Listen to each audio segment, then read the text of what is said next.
అంగన అంగన పనుపున ధోవతి కొంగున నటుకులను ముడుచుకొని వచ్చిన యా సంగతి విని దయనొసగితి రంగుగ సంపదలు లోకరక్షక కృష్ణ. దారిద్ర్య భారముతో వచ్చిన స్నేహితుడు, నీ స్నేహితుడు కుచేలుడికి అష్టైశ్వర్యములు ఇచ్చితివి కదా, దయతో సంపదల్ని ఒసగితివి.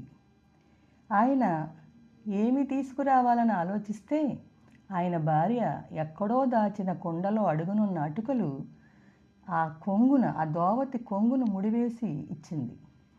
అది ఇవ్వడానికి సంకోచిస్తే అడిగి మరీ తీసుకుని తిన్నావు కదయ్యా, తిని ఆయనకు అష్టైశ్వర్యములు ఇచ్చావు. తండ్రి, నీ దయ అనంతం, ఎప్పుడు ఎవరిపై ఎలా వస్తుందో తెలియదు కదా కృష్ణయ్య. కన్నయ్య.